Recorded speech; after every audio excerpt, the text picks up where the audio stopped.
Je suis très heureux de faire ma chronique devant Vicente Je vois. Lizarazu, parce que c'est quand même 97 sélections à nous deux en équipe de France. Vous, 97, moi 0. Non, je suis très heureux que vous soyez l'invité, parce que je peux enfin parler d'un sujet que je maîtrise un tantinet dans cette émission, à savoir le foot. Une Ouais. fois, on a reçu Guy Savoie pour parler des différentes recettes de soupe de potiron à faire en hiver. Je peux vous confirmer que j'ai très rapidement été dépassé par les événements.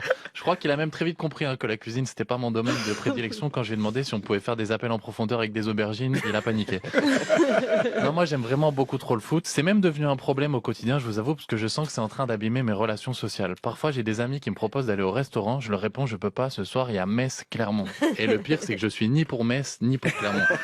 Déjà normalement, aucun individu sur cette planète qui a reçu une éducation stable et de l'amour ne regarde Metz-Clermont s'il n'est pas obligé. Metz-Clermont normalement c'est même pas un trajet que tu fais en Ouibus. Et moi le problème c'est que j'aime trop le foot. J'aime tellement le foot, je pense que si un jour j'ai un fils, je vais l'appeler 4-4-2. Comme ça je pourrais le mettre à plat, je pourrais le mettre en losange. On va passer des super après-midi tous les deux avec 4K2, en attendant évidemment que sa petite sœur 4-3-3 revienne de l'école.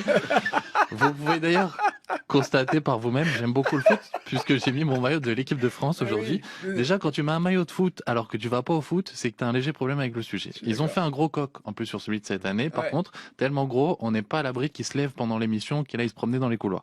J'ai même floqué le numéro de Mbappé dessus pour une autre raison, qui est que j'aime trop Kylian Mbappé, moi. Tous les gens qui aiment le foot savent de quoi je parle. La dernière fois, j'étais au restaurant avec une meuf, elle m'a dit, tu penses à quoi là tout de suite? Je lui ai dit, je pense à Mbappé.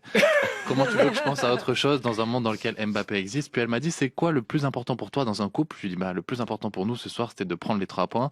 Maintenant, voilà, comme j'ai dit, dans le football, tout va très vite, donc on va continuer à travailler, se concentrer sur le match qui arrive la semaine prochaine.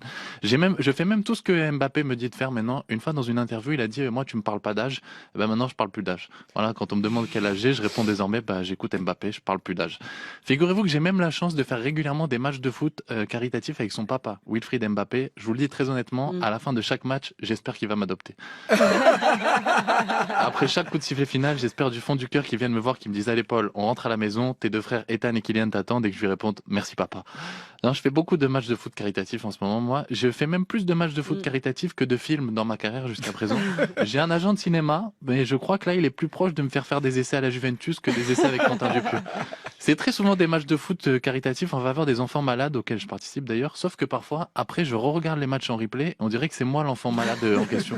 En fait, le problème, je me suis rendu compte, c'est que tu sens trop la différence entre les anciens footballeurs professionnels et les pas anciens footballeurs professionnels.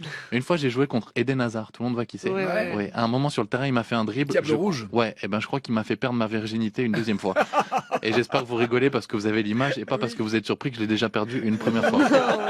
J'ai même eu la chance de jouer avec plusieurs champions du monde de France 98. Je vous promets que c'est vrai. Une fois, j'ai fait un match de foot caritatif avec Didier Deschamps. Avant le match, je me faisais masser les mollets. Il m'a dit, pourquoi tu te fais masser les mollets alors que t'as pas de mollets? Je lui ai dit, vous pensez que j'ai la chance d'être dans la liste des 23 pour l'Euro? Il m'a dit, même si c'était la liste des 2500, tu serais pas dedans. J'ai même eu la chance de jouer avec un autre champion du monde aussi récemment, véridique, monsieur Laurent Blanc. À un moment, je lui ai dit, vous trouvez pas que dans mon toucher de balle, j'ai un petit côté Johan Gourcuff? Et il m'a dit, alors je te rassure, t'as même pas un petit côté Johan. Puis il m'a dit, par contre, tu sais à quel joueur tu me fais penser avec ton style de jeu? Je lui ai dit non. Elle m'a dit, moi non plus.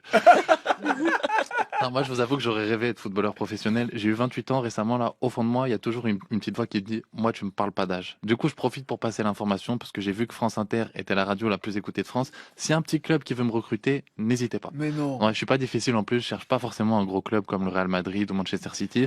Je vais pas faire le difficile non plus. Par exemple, si c'est juste Liverpool, voilà. Moi, ça me va très bien. Après, avec du recul, j'ai compris pourquoi je suis pas devenu footballeur professionnel. J'ai fait une rétrospective. C'est parce que moi, j'avais envie, mais mes pieds, ils avaient pas forcément le même désir. Ça me fait mal de vous l'avouer, hein, mais je crois qu'en foot, je suis plus proche du niveau de Paul Bocuse que de Paul Pogba. En fait, quand le ballon arrive, je fais pas des contrôles orientés, moi je fais des contrôles désorientés. Oh là, pardon. Ça me fait plaisir. C'est vrai. Non, en fait, le problème, c'est que je suis extrêmement lent. Moi, quand je joue au foot, on dirait Francky Vincent sous l'Exomil. En fait, j'ai une bonne vision du jeu, mais que quand je suis derrière ma télé et que c'est Big Chente qui commente. Sinon, après, j'ai plus de vision du jeu. Moi, je sais même pas vraiment quel style de joueur je suis en plus sur le terrain. Une fois, il y a un monsieur qui m'a dit, t'es un peu un mix entre Antoine Griezmann et Adrien Rabiot. Sauf que le mix entre les deux, ça donne Antoine Rabiot, et Antoine Rabiot, on dirait le nom d'un gars qui vend du chlore chez Castorama, et pas de quelqu'un qui va signer au Bayern Munich. Voilà. Donc, je viens de vous claquer ma dernière blague dans le temps additionnel de cette émission. Elle est un véritable renard des surfaces. Maintenant, il faut que je vous laisse parce que je dois aller chercher 4-4-2 et 4-3-3 à l'école.